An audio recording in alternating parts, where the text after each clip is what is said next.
Welcome to Nameless Debate Radio, where radioactivity is contagious. You can join us in broadening our minds on the Nameless Debates Discord via the link below and even feature here yourself, if you've got what it takes. I mean, I'm almost certain that he actually did say what I quoted him as, and I'm going to listen to the recording. Well, you guys should listen to the recording, both of you, and I think some of the things you saw actually did happen, and then it got confused later on. So we got farther and farther away from the actual event, and it got That's more. something that Chris is pathological in. I was Well, see, questioning that He's as good well. at reasoning, right? So he'll walk us away from what we're talking about. Yeah. Yeah. I What think was the original that's topic? on the recording. To tell you the truth, that there's evidence of that going on in the recording itself. So that recording is kind of interesting because I really do think he was unconsciously using two different definitions of the word. See, the thing And is, Joshua, then he persisted in believing that.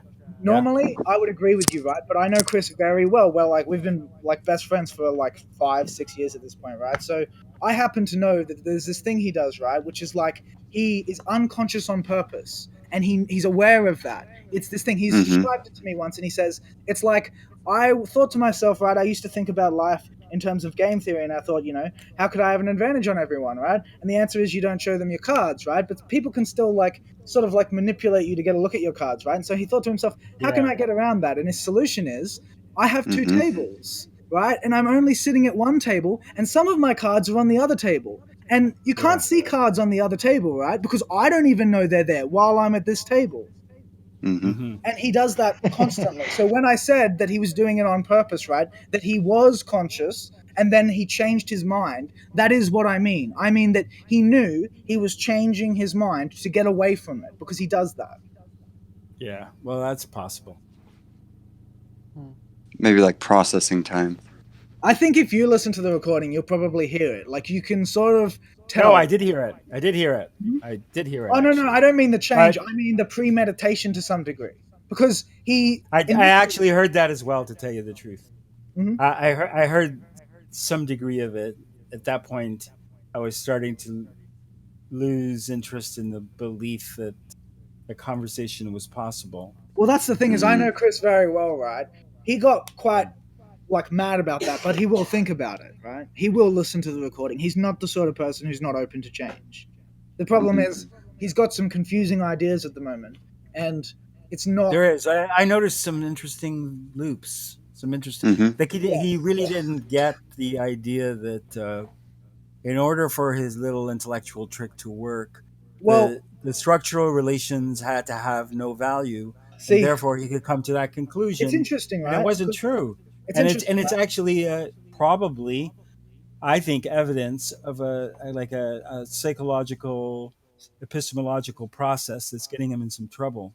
Yes, and it's interesting, right? Because you called it a trick, but like in that sense, he's not at all conscious of it because it's a trick he's playing on himself, if you know what I mean. Yeah, right? So like in the moment of it, he can't tell. That's what makes it so convincing, right? But I've argued with him for fucking hours, and eventually, right, it becomes so frustrating for him, right, that he doesn't do it as well. So you can sort of see through it a little bit. Wait, can I have a go at this? Because I feel like I Sure. can see where Chris is coming from this. Okay. That's it. Yeah. All right, so I'm going to use only one definition of zero, and that is being false or like, well, not I don't true accept the definition of at a false certain in the instant. context of numbers, right? Are you addressing the question about pi? Okay. No, I don't think I'll be able to argue that well. Okay. So you said you were going to try to represent Chris's position. That's what you were making the claim of. So Chris doesn't take zero to be false, just so you know. Okay, what does he take it to be? He takes it to be a point for constructor, essentially, for a constructor theory, right? So he says like... Yeah, I know, he tried that. I didn't buy that. And no, actually, honestly, he gave it to me last night, and it was completely coherent, because he didn't try to bring up the zero nothingness, right? Like, but the thing is that he and I have talked about that like a lot, and I'm pretty sure I know which ones are the wrong ideas, but he sort of like forgets because of issues he's got. So Yeah. Okay, I mean, I think I understand. So 0 then is the origin to him. yeah, correct. Yep. Yeah. Okay, and then everything exists in relationship to that origin. That's correct. Yes. But And he confuses that origin with nothing.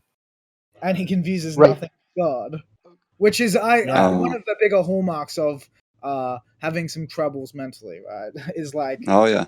start to rely Yeah. on the idea of God, and you previously have been not very, believing, if you know what I mean. hmm Okay, so all right, so we have the origin, and is it defined by the lack of being relative to the origin, or No, the what? How? origin is defined by itself, I think. Yeah, by itself. So it's a circular. It's like axiom. Correct. But I'm not sure he'd call it an axiom because that's not quite what he means. Okay. Like an All right. axiom So of reality, if you will. okay. Well, his So argument was really simple. The origin cannot be defined beyond itself, and therefore You know what's funny? it doesn't exist. You know what's That funny? was I basically actually heard that same line of argument used as by Presup in a recording I was listening to by last night. He said, like, God is my terminus, right? And his argument yeah, is he didn't articulate it very well, but his argument is, well, something has to be the terminus, right? Because you can't have something beyond the terminus that it relies on, or that would be the yeah, terminus, right? So it's like yes, a exactly. logical construct that he's just calling God. Like he didn't articulate the position very well, you know what I mean? But it was Yeah, yeah, interesting that I listened to it last night and then heard that today, you know. hmm yeah, Echoes. okay. yeah, So I feel like the important thing is what Chris is saying is in our reality, right? We observe change. That's subjective, right? But it yeah, reflects an objective relationship between something and something else, right? Sure. yeah. Though actually, something and itself at two different times. Um, no. That that Something messed in it it, up. something in its Okay, relationship okay. to everything I else at just two. realized, so something at a different time is something else. Yeah. So if we take continuity of identity to be true, then no. But I think that the main point is that something is not. So like at two different points in time, something is not defined by itself. It's defined by its different relationships with everything else. Yeah. Right. The only way you can tell that time's passed is if something has changed. Right, but if something has changed, that means then it's not what it was. No, it means it bears a different relationship to everything else. It could be exactly what it was. Oh, that Hmm. means everything else has changed. No, so for instance, if I rotate a cube, right, did I change the cube or did I change the cube's relationship to its environment? You changed the cube's relationship to the environment, but the cube Yeah, but the environment previously, wasn't changed. yes, but you changed basically the cube. A quality of the cube has been changed, and that I has been its disagree with that. orientation. I mean, if you Wait, want to call position and velocity a property of the cube, I suppose so, right? But I'm not sure that because it's defined relative to all the other things that are there in the space. I don't know that makes perfect sense. but what if you define it relative to an origin? Um. Okay. I don't know. Okay, so Why don't you? all right, so we have all right, so all right, we take the cube at one point in time, relative to an Okay. origin, and then rotate Yes. it, right? The cube has changed in relationship to the origin. Hmm. Isn't that what I said? I forgot. Because in order to change in relationship to the origin, even if you want to consider that the primary change, right, the change manifests by virtue of it changing in relationship with the environment. Like Right. otherwise, the change doesn't happen. Um. Well, the thing is, you can still have descriptive change, like without even time. So you have a cube at one point and a cube at another point without time, right? And then there's a difference between them. There's change between them. No, It's a that was relationship. incoherent. That was completely incoherent. You cannot have a cube at one point and then at another if you do not have time. Time is the idea Okay, of points. two different cubes, two different cubes, and you describe the difference between them as a change in space, right? No. If they're two different cubes, they exist in different spaces to begin with. But like, imagine they had the same exact definitions, except they're different. The difference in distance.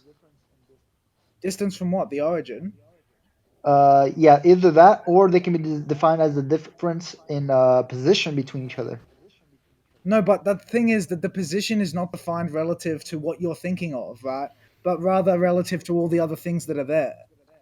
That's how like space-time links everything up and gravity works on objects and shit. It's not what you're looking at, dude. It's like the relationships between the objects themselves. Okay, so like say the distance between them, right? There Yeah, are but two not objects. between the cubes. Not between the cubes, right? Between the cube and anything else in the space. All right, between two cubes, there's a distance. No, okay? The cubes are in. Okay, for the purpose of this analogy, right? We'll just use one cube, right? The cube, if it moves, right, then it has a changing relationship with other objects. Even if you have one cube Right. at a point in time and it disappears, and then you have another cube at another point in time, right? And those cubes are exactly identical. The difference will be differences in the relationships with all the other objects. That's how we denote location. Right. Space and time are relative. Yes, Um, that's my point. but the thing is to describe something changing, or some like to say it's not what it is, right? That's not what you're saying. You're saying And this is your explanation of what Chris he's trying to trying. I communicate. think he's trying to argue. I, With I, I don't get it how this is related to the Chris thing, or have we lost track of that? What's going on? I think I have an idea of what he's trying to say, and then I'm trying to figure out a way to say it in a better way, or So at least repeat- Can you describe it just in a say it in coherent one manner. statement? Can you say it in one statement? Okay, if a point is not another point, it's like a point is not the other point. It's different, right? Sure. Yeah. That's it? To describe Is that to it? this. Yeah. Well, I think we all agree with that. Surely there's a continuation. Not Well, sure. what Chris is saying is because it's not the other point. Wait. What is this Chris exactly trying to describe? So if it's not the I can other tell you point, what Chris was saying, and it was partly wrong. That's all it really comes down to. And he Yeah, was I saying agree. that he was saying that when you project a number of terms and the relations between those terms, there is no value there until you add the actual values that these terms represent. And it's not true because you've already projected a structural relationship between those terms, and that structure has value. And so because he claims that there's no value, therefore he says it's zero. And okay. that's So not true. if you take a single There's no instance, zero right? there. There's only the subjective zero, which is your whim as to deciding that something's there or not. Mhm. And that was Okay, the whole core of the problem. And I think he does it repeatedly. okay. I think I understand now. So everything is defined relative to another point of except the origin. No, everything is defined relative to everything else, in my opinion, right? Yeah, I agree. Okay, so how do you like define the origin? There is that's what I mean. I don't make it linear. That's dumb. I don't go things lead to one another. There's no causal chain. Things always are. That is a better explanation. Well, I think they're both true. I see what Well, I see the obviously, change, things lead right? to one So because another. first you assume Sense, right? so Temporal first sense. the first idea is you have to assume that there's only one point, and you can't define that point in relationship to anything else. And then if there is another point, Yeah. So if we accept that the so universe should abide by constructor theory, it makes a little bit of sense. But I don't agree.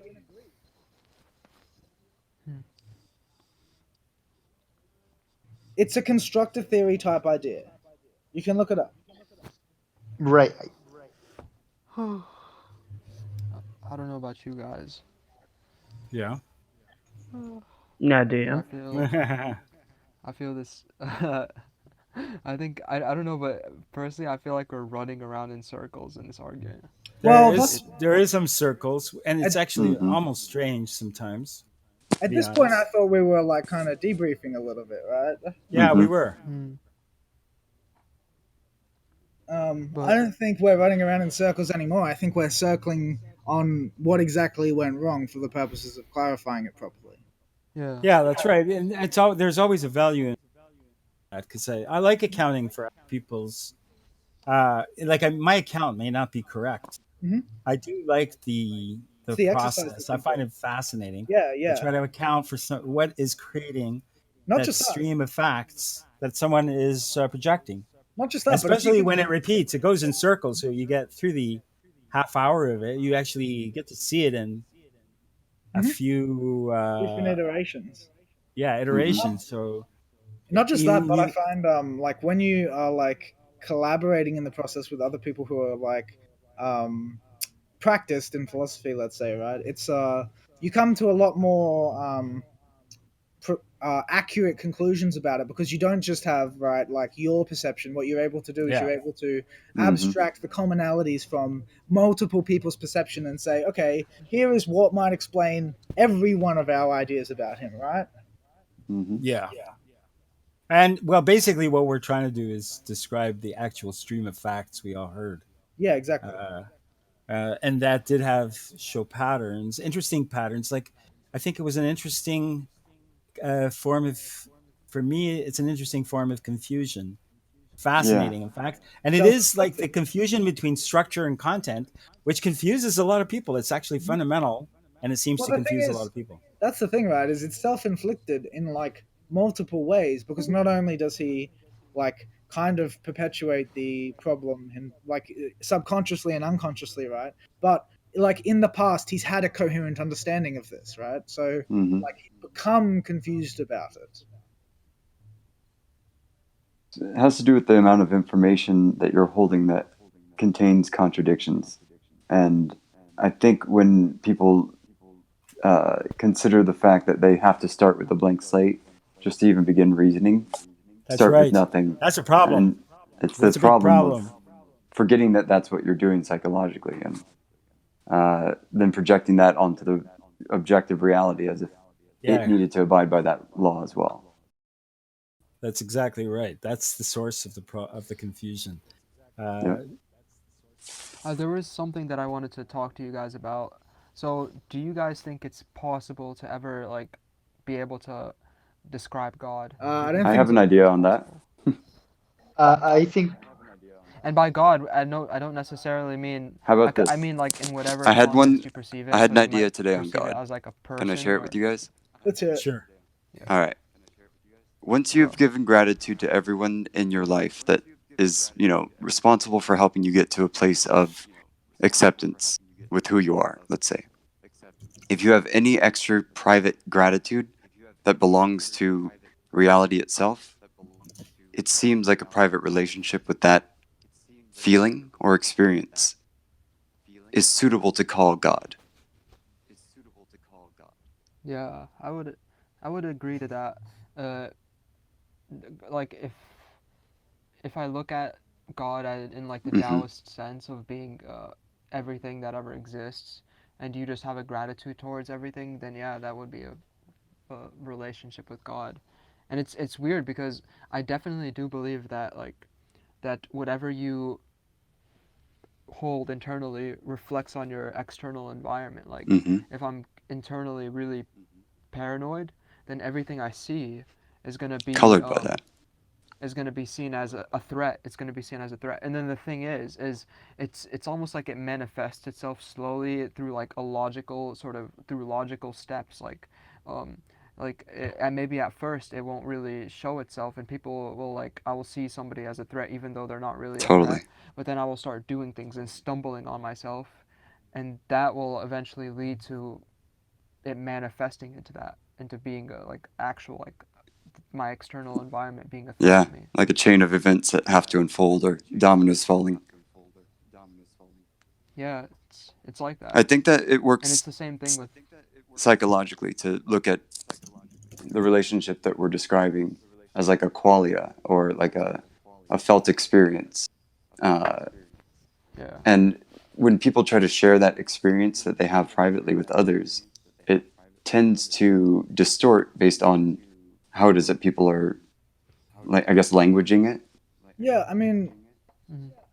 I guess I primarily object to the use of God in this way, right? Because I think that it like appeals to sort of like undeveloped concepts other people have of God that you don't necessarily Yeah. mean, and you sort of like confuse the entire conversation by using this word that other people take to mean something completely different to you. It doesn't make any sense to me, right? To use a word which Right. means things to other people that it doesn't mean to you when you're talking about what you believe. You are confusing them. Yeah. I do agree with that too, actually, because the word God has kind of been spread beyond its use anymore. Hmm. It used to be a I suppose, unifying yeah. thing, but when I think Nietzsche proclaimed him dead, that was uh, the way that we lost our ability to interface with the meaning that God was representing, and the confusion that comes from how territorial it can be with just trying to present one's private state of perception as something that is even worthy of being spoken about. Hmm. I mean, what Nietzsche said can't have been causal for a recognition of that realistically, because he was observing something that had long been true for more than 100 years at that point, which was I that agree. uh, science and technology had supplanted God. People hmm didn't need God anymore to make their lives better. And that was their mistake, is assuming that they didn't need something that represented ultimate meaning. But I don't think that's what most people take God to mean. I think that's a secondary idea. I believe it would qualify as secondary. Well, if I was to describe it, I would say that many people in time have described it in different ways, and for some strange, inexplicable reason, the culture hasn't really registered in how many different ways people Hmm. describe it. And I hmm Well, I mean, suspect it must be because there's some sort of religious taboos that prevent people from speaking openly about, hmm like in debate around uh, qualifying their projections. So it's well, rather Yeah. than qualify their projections, which is risky. They keep it vague, and then everyone thinks they're talking about the same thing, and anybody who studies the matter realizes that it's actually sort of absurd to talk half the time because uh, Mm. people aren't speaking to the same definitions. And then mhm, when someone like Jordan Peterson gets really clear, uh, and what he does is he's argued transcendental meaning. Uh, hmm then someone like Sam Harris says, "Well, that's not the God I'm talking about." hmm But when it comes to what you're talking about, I can't argue with that. I'm arguing about a different mhm. conception. Yeah. Well, it's Yeah. funny, right? Because from what I know about like theological degrees and stuff like that, they actually teach you all of that, right? They teach you to evade questions, to employ rhetorical sophistry, right? hmm I agree. Uh, to avoid addressing the issue, essentially, right? And the hmm fact that it's so blatantly taught as like part of the degree, like rhetoric, how to respond to arguments from atheists without actually teaching how to analyze the argument, it's ridiculous. It's not a yeah. real degree, honestly. Hmm. Well, that too, I think, speaks to the fact that most people are not trying to wrestle with the concept itself, and Yeah, I feel that analogy really just fits, I win an think. argument. Well, Yeah. why would you go into theology, right? The amount of people that go into it because they want ultimate truth are Yeah. significantly less than the Some amount of people people who do. go into it because they think Yeah, it'll I teach agree. them to be a good person, right? Yeah. Yeah. Yeah. Or it's a foregone conclusion already. Just Mhm. something that they don't want to have to Yeah. question. Well, I mean, that's the thing, right? Is that the way that they idealize it, right? What more could you want to do with your life than Yeah. sort of like learn to proselytize for your God? But like the fact that all they teach you to do is trick people is just ridiculous to me. Hmm. That is, Yeah. I think, what needs to be taught about how the trick is pulled off. So, Hmm. like, almost a magician's card up the sleeve reveal kind of thing. I think when people engage in honest dialectics like this, they try to show, okay, so if I were to present myself as God, or present humanity as a species as God, or as the Jews used to do with saying that they were God's chosen people, or as all of Muslims do when they disagree with it, or Christians do with denying that what's it called? The Jews deny Christ is the Messiah. So you get like these webs of disagreement around theological bundles of information, which all of them are just their interpretations. Like 90% of them are interpretations, and so few of them hold like the heart of meaning that we're trying to actually encapsulate when we speak of truth, or try to point at it even without a crooked finger. But when I see people at least trying to walk that razor's edge between like atheism, theism, and agnosticism, and it's not blurry because people are making it that way. It's blurry because I think it's almost like the what is it? It's the Wall of Forever or something on Cosmos. If you watch the new Cosmos series, there's just a certain point in our universe in physics that we can't see beyond, and maybe there's something like that involved in perception, where we just naturally have to accept a certain amount of faith that your fellow man is speaking as authentically as they can from the tools that they have. It's easier to do faith than to fact check every word and cross-reference our thesauruses with each other.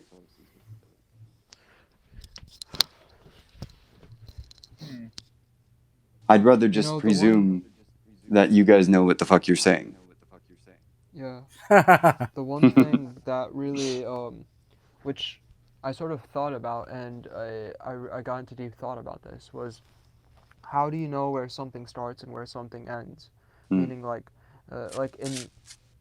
in a lot of religions and a lot of belief systems in general, and like the way that people think, they cut something off from when it starts and when it ends. But when I think about it, like I go into that really you can't truly know. You can't really truly know when something starts and when something ends, because there is a certain dependency or an interdependency about what you think is when it starts and when it ends. Like for instance, like you can say that like a baby will legally, or you say that a baby is born when it comes out of the womb, but then you can think, okay, yeah, but what if you can say that the baby is born the moment that it is conceived of, or because that moment is just as important, and it depends for that baby to come out of the womb. And so how do you know when something starts and when something ends, like truly? Like is it just something that you have to decide for yourself, like a judgment you make where you say that so then you won't go on forever and forever? I don't even understand properly what the significance of the question is. I think that the idea of beginnings and ends are sort of like constructions that we come up with to explain the world, right? I don't think that the world has a beginning or an end personally. And I think that the idea that it does is, again, just one of those things where humans go, look, shit has, like, we can say that shit begins and ends, so maybe all shit begins and ends. You know what I mean? Yeah. There was a quote by Seneca. He said, "Every beginning he said every end is just a new beginning." He said something like that, which is very interesting. T.S. Eliot, I thought did a good. I think it's the Four Quartets, whatever. He did it. He said some well said things on the same subject. Yeah, it sounded like echoes of eternal recurrence or something like that. The thing that I really appreciate about what NSYNC has brought to the table, though, is that there's a way to analytically distinguish between these kind of two ways of looking at or framing the ontological and, we could say, metaphysical underpinnings of reality.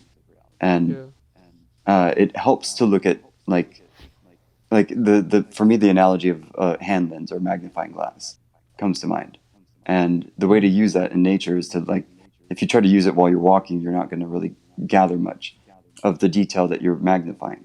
If you stay still though and look closely, there's, you know, anything that you can look at that you're interested in will magnify for your eyes. And it's like, if we use that same principle philosophically, presuming the stillness of reality as like a superposition of all logical potential imaginable, and then us as like isolated subjective bubbles in that, just somehow trying to measure it all, calling it science and philosophy, and the stuff that we get right, we make technology out of it.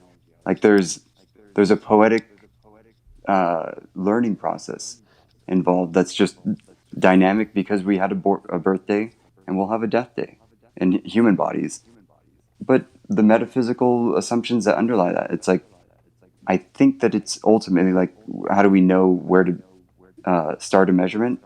It kind of does come down to an arbitrary authority and your own, what I would call like self-authoring, your ability to self-author what it is that you want out of your destiny, let's say.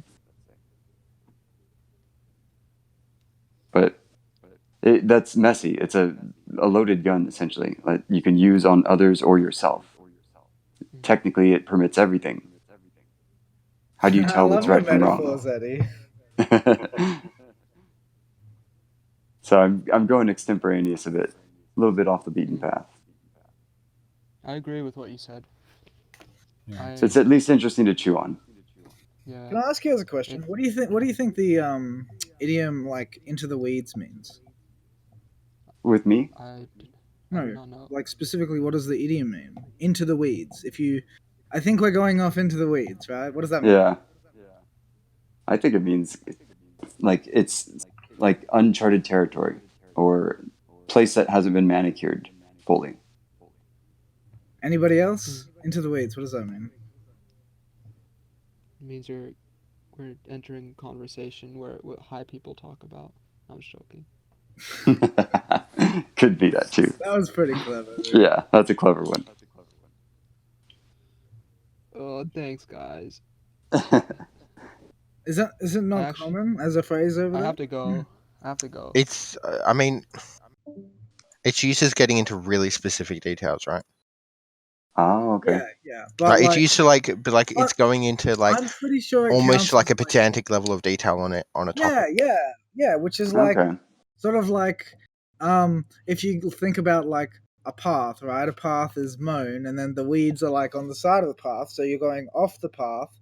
Like maybe Yeah. you find something useful, right? But it's not the point of the discussion anymore. Yeah, so like if you could be discussing like policy on something, and it could just get like derailed into like a really specific thing about like, okay, well, how would we implement it specifically on this street, because this street has like a weird fucking, like maybe you're trying to do like some public works infrastructure, and because this street has like a weird layout, you end up just talking about that specific street and how you'd implement it on that street, as opposed to like the policy broadly like among the area. And it's just like, okay, this is like a really specific problem that does need a solution, but it's tangential to the, it's like not, we haven't settled the broader problem first, like, you know what I mean? That's like, right. that should come after. Like some of the pedantic details should come after I agree. we deal with the bigger problem.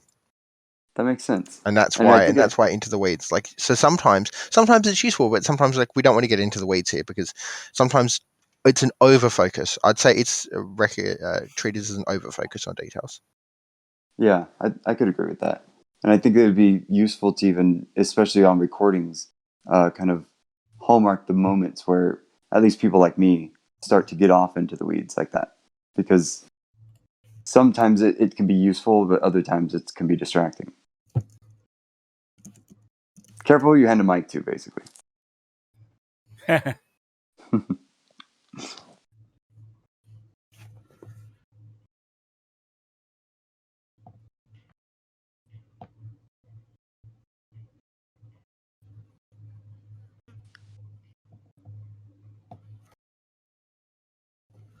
Whoa.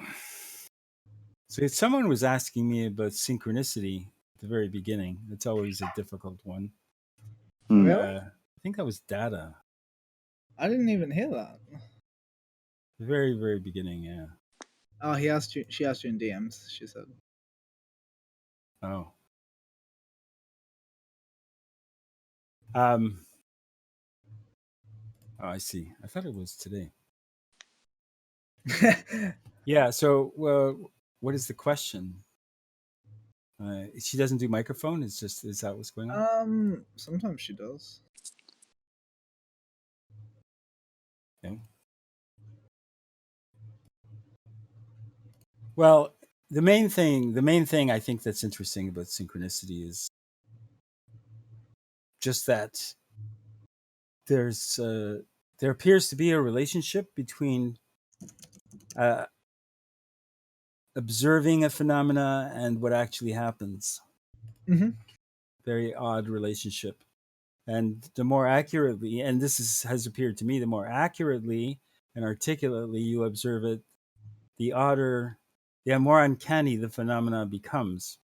Many instances of that. So, and I've noticed that when I go up and down in articulate capability, I think we do go up and down depending on circumstances and all the rest.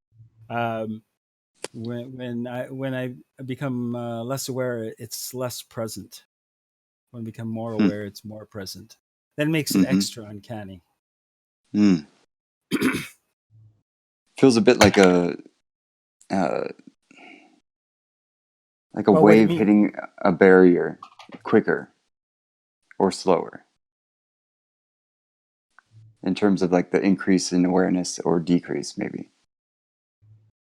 Yeah, I think for me, it's often been in the best experiences, me being able to be in a flow of thinking through things through analytically. So it is an analytical experience. And C, every time I come to a new fact, my ego seems to dynamically contain it. So whatever changes have to be made in my subjective assumptions are immediately dissolved, and I conform to the phenomena, not to my preconceptions. That sounds so perfect. I love that response, Data. You know, another way that I sometimes explain synchronicity, or like the thing about it, right? One of the uncanny things about it is that like when you're having like a good discussion about it, what you'll notice is that the kind of phenomena that you discuss precipitate in the surrounding time frame, both before and after, in some weird connected way that obviously seems like obviously it seems like that. Don't you think we've thought of that, Data? Like, what you think? You think we've never thought of like rationalizing what we're thinking, like the idea of biases that influence thinking, right? The sort of proof you might need to substantiate something as absurd as this. Like, that's all part of the process. Yeah, it's part of the process, because if you take logic seriously, then it becomes an embarrassing contradiction, which at first you resist as much as you can, any way that you can. And only when reality remains resilient to it do you have to kind of submit to some degree and say, okay, you know what? This shit is weird. I guess I'm the one that has to change. Why? Why is that? That's that's exactly right. I guess I'm the one. That's exactly right. At some point you say, I guess I have to change because, and I can't be ashamed of the fact that I know this. Yeah, exactly. Because that's the part that, okay, let me say this one part really quick then. I think that right there is what I've been meditating on with the word faith. And it's like a blank space in the brain in anticipation of truth that you leave blank and call it faith. I won't put any information here because when the truth hits, when the truth hits, I'll recognize it. And that's a type of faith-filled but beliefless void of anticipation for me. Sounds to me but wait, doesn't faith also take like, so you, I feel like faith also has to do with the level of confidence you have. Like, if you don't make any assumptions, you're gonna have like when it happens, you were confident that thing was gonna happen because you just accept reality for what it is. Right. So I would say like having like a certain amount of assumptionless faith, kind of. It's like neutrality, but not really, because I think neutrality is bullshit. But there's something about just having an open door on your ego that says, I'm going to leave this door open for new updates, even if I'm not paying attention. I want the information to come into my inner chambers somehow. So I find it to be a faith kind of I guess position. It's hope without Proposition. expectations. Thank you. Yeah, something like Yeah. that. Yeah, no, Yeah. I don't have any outcome in mind when I'm waiting for the truth, or just trying to hear something that even reflects it. Like, my words aren't necessary anymore is what it comes down to. I used to think I was the most interesting going on in the room. Now everyone else is more interesting, and I'm actually trying to get like reflections back from people about where their actual beingness is residing, not the thing that they hide from the shadows and can shout disembodied intellectual platitudes from on high about. I want to see the lived experience of your choices and the awareness that you've held a solid memory of who you were, who you still are being, and who you're yet to be. All in presence right here, right now. Or shut the fuck up and listen and learn. There's not a need to always talk. Sometimes silence is actually far more instructive.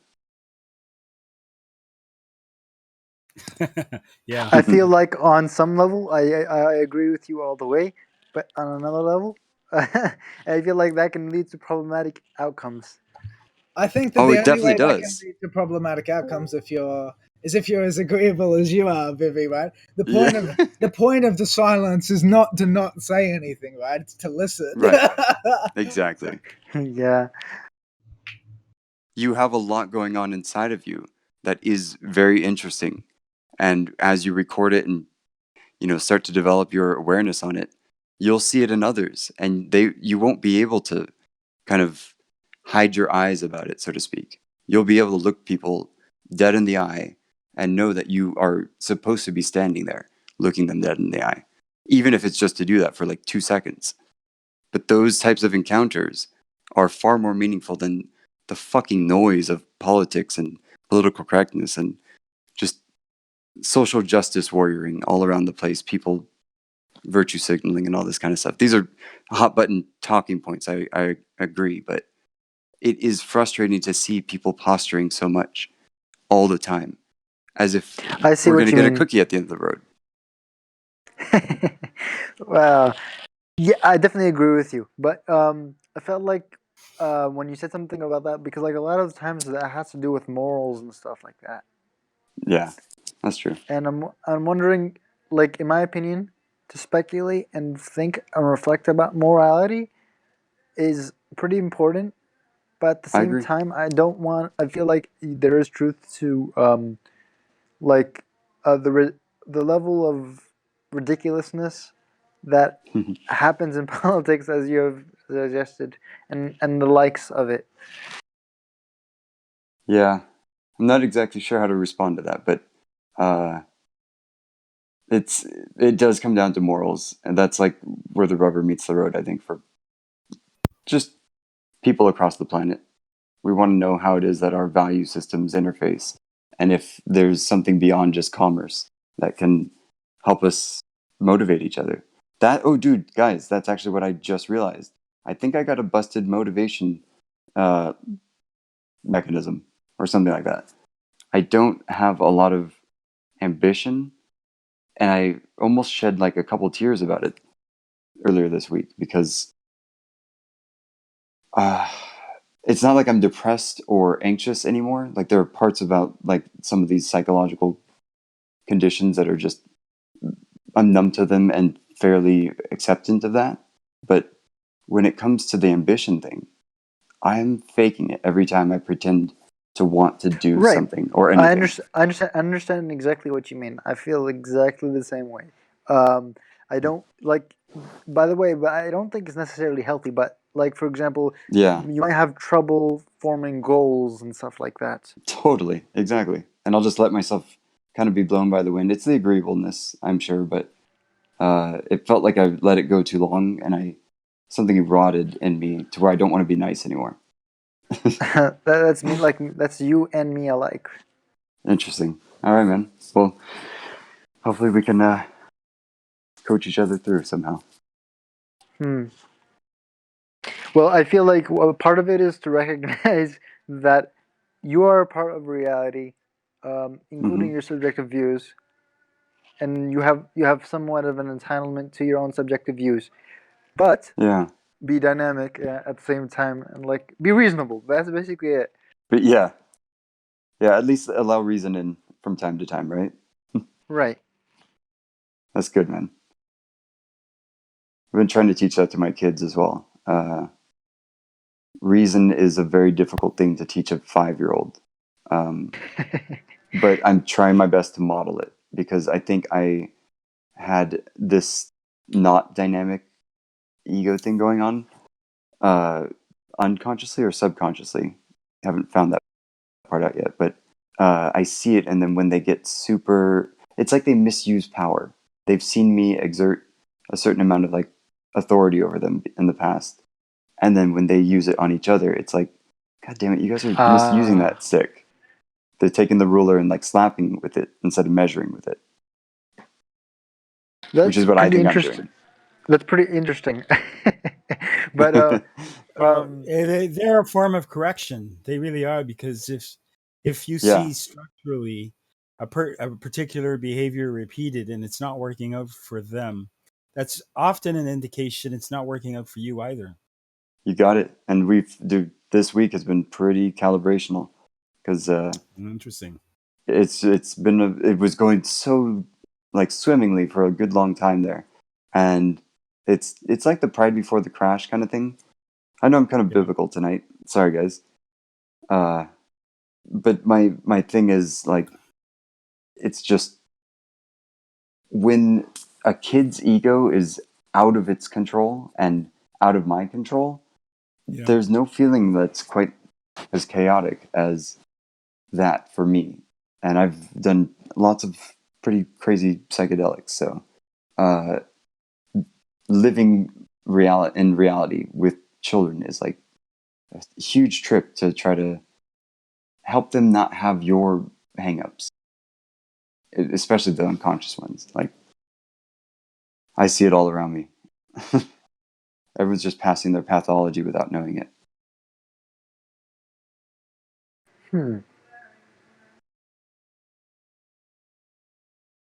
I'm doing it too, and I'm just actively trying to guard it against it. And sometimes I feel neurotic with that. Sorry if this is too idiopathic too, because I'm just letting it be about me if need be. Personally, like I come from a very theistic background, and I see your tag being atheist, but yeah, like and that's probably one of the reasons why I completely agree with you. And but then maybe I'm just a contradiction then. That's what I've been trying to square away too. Maybe my body believes in God, but my mind doesn't. Is kind of how I've thought about it. I think there's utility to believing to believing in like a entity synonymous as such, but at the same time, I feel like it's a problem to make assumptions about that. Like once you start making those assumptions, that's when you get into issues. I think it's Pandora's box right there.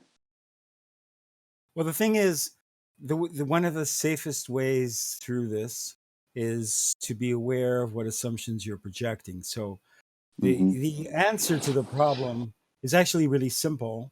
It's hard for people to believe that it's true, but it's just being articulate about what it is you're describing.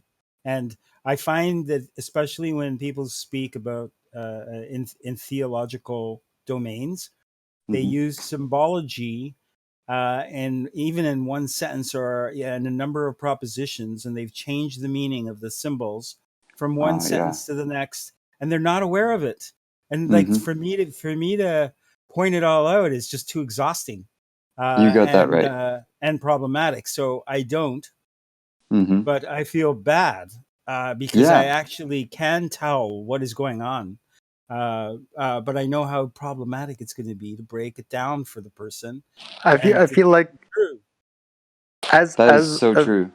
that is exactly true. Especially from what, like, since not recently, I've kind of known. Well, actually, it's been pointed out to me recently that when I'm trying to prove God, I make a jump, Yeah. and it's like so I go along the lines of the contingency and stuff. There must be like the origin, basically what Nano Scholar was doing, except I was Yeah. actually doing it with actual God, and then Mm. I realized the jump is, since I define God as that which things are due to, Hmm. I Mhm. cannot assume anything else extra upon that. Like that means I literally just say there are things that there are Yeah. something Exactly. that things are due to. Yeah. Hmm. And It's very safe. yes, so those who make the jump go, okay, then it's God, suddenly start Hmm. making the Yeah. assumption and assertion that this thing, that foundation that things are due to, is personal and is Mm. like has feelings, emotions, and all that type of stuff. Mm. Yeah. And that's They something start, I disagree with as well. but they start breathing life into it, like Yeah. God Yes. did in the Bible to Adam. Very uncomfortable place to breathe in a human, in their nostrils. Don't do it.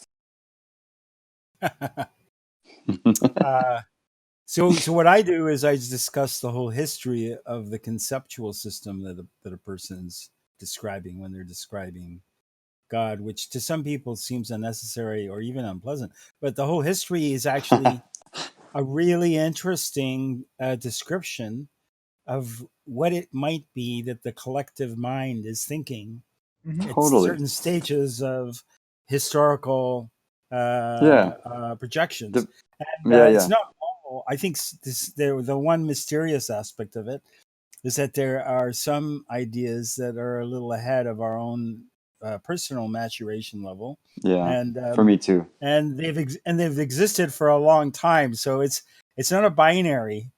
Hmm. It's a in terms of Process. like yeah what I personally found is like as I started learning and understanding things more, I could reinterpret, for instance, Empedocles is one really good example. I could reinterpret Mm. Empedocles to match my present understanding of the universe, and I go, well, holy shit, is it possible that that's what he was saying? And I think there's, to Yeah. some degree, some of that's real. It's like it is possible that's what he was saying. Yeah. That's a fascinating kind of point to make too, because a lot of these concepts, I think, were made by the Greeks and Yeah, articulated well back then, but they just weren't as we wouldn't know why they were right back then with any of our modes of reasoning or technology or what have you. But now we can know how that could be right. Can I just say, Yeah, Owen has not chimed in at all. I am disappointed. I don't like that at all. yeah. Yeah, Hey. there he is. Sorry. Let's have some I've Owen. been I've been listening, but yeah, I got a little bit thrown off by the abstraction of the early part of the conversation, and I Yeah. somewhat drifted. So Well, it followed on from. my apologies. That's okay. No It's worries, followed on man. from conversations I've been having with Chris for a while. I got a Actually, little that's lost in why it I too. invited him along, because I wanted a bit of help Right. deconstructing it, right? Because it's a little difficult to just tell him that he's wrong, but he isn't making sense at certain points. You know what I mean? You Yeah, need to accrue the evidence of Yeah. it seems like phenomenon. that's the. Hmm. Yeah. That is the way. I think most of us are convinced. Yeah. Definitely, yeah. So the confusion, though, I mean, I'm going to just point that out real quick. The confusion thing that we can do and then forget that we're doing to ourselves. Is anyone familiar with any like psychological names for that or research into that? For Is what? that like a? I mean, like it's just denial. What do you mean? is it just denial basically, and then Powerful denial, real good denial. Yeah, basically. that's some top quality meme denial. I think you can be more articulate than that. It appeared to me to be one of the a phenomena of attempting to do origin theory, which uh, uh, for some reason he doesn't realize that no matter what, it's an abstraction, and it's an abstraction Yeah. projection that could be full of all sorts of distortions. He doesn't like that idea. He wants it to be deterministic, and you can't make the origin. There's only so much you can project about that, and it's actually sort of pointless. If you're really a relativist, and this is the funny thing, he seemed to be partially relativist and partially Yeah. absolutist, because when you go to the origin, then you want some sort of absolute answer to your problem. Mm-hmm. When you become a relativist, you're actually in the present. You're going, well, I can only be aware of what's going on in the present now, but it doesn't seem Yeah. to be satisfied with that. I like that distinction. Very well said as well. To go back to Is it- so I would say so, and then I noticed a little jump, and the jump was he was trying to sat in. What's really interesting is what was the need that made him. So there was a jump he made that wasn't quite logically correct, and it had to do with the denying of structural value and making the content be the primacy. And so that was, I thought, very interesting that he, on one hand, and it was a contradiction. So I know this means that back and forth within his mind, there is actually an inner conflict where on the one hand, he loves structure and he's a structuralist. But on the other hand, he makes this opposite argument that if there's no content, then therefore there's no value. And so I that whole little, and I saw it as a looping sort of recursive problem with a skip in the middle that he wasn't able to recognize was skipping. And then when Matthew brought a magnifying glass to it and pointed it, beautiful. Then he had to. Then at first there would seem to be a period of denial, and then secondly was that he understood it but wasn't going to admit that something had happened in the past where there was this disagreement, and he shifted to a position where both Matthew and I all agree, which made the argument nonsensical at that point. Right. And then Matthew wanted to bring it back to the past, that the past did exist, and that heated up to the point where the conversation ended. Gotcha. Damn, that's a great play-by-play. I was a little lost in it too, because I think that's let my myself get interpretation confused. of it. Yeah. But that strings out like the bundles that I was letting myself get tied into with my agreeable tendencies. Yeah, it's like you can be more as articulate as you can be about what you see as the phenomena. And like I may still have not gotten to the essence of what distinctions he was making, but he did repeat himself, so I think I did understand what he was doing. Yeah. And it seems like both Matthew and I jumped when at the same moment over the same issue. Yeah, I heard exactly. Yeah, I know. It was synchronized. We were like, that is an error. Yeah. I like when that happens, actually. And that is interesting. Yeah. It's like, and I thought he can't deny that it. Yeah, I know. There's some reality out there where two people are seeing it the same way. For sure, yeah. I like. But yeah, I mean, that's what I mean, right? That's the thing. That's why when Eddie asked me for a name, I said denial, because I actually have a pretty complicated understanding of what he's doing, right? And like, I could explain it, but it's probably not the best thing to do on a recording, right? But basically, what it boils down to is denial. It is fundamentally denial, and it's denial that he's okay with because he thinks that that's better than having to deal with some of his problems, essentially. It's like his strategy. And so it extends into his thinking sometimes. Yeah, it's a methodology, like installment that he's like, nah, it's a good bug that I can use it for many different reasons. So I'm going to keep it. You're not going to make me uninstall it. You can't make me. Well, the thing is, he's actually trying to figure it out, as Joshua said. Right, there is an inner dialogue there, Mm-hmm. and I assure you of that because, like I said last night, he said maybe after all it's one that's true and not zero, right? But he reversed himself today, and he's done that many times in our history of talking about these sorts of things, right? Where he flip flops on an issue for a long time until he makes up his mind. I wonder about the flip flop endurance muscles. Like, I don't know if there was anything that made me stop flip flopping besides data logic. I mean, I don't know that you flip flop that much in your metaphors. It's just when you try to speak clearly that you kind of like trip yourself up. I think my brains are kind of competing for who gets to talk. Like, each hemisphere is. I feel like what I'm trying to do lately is silence my shadow and I guess speak more strength from my light or something like that.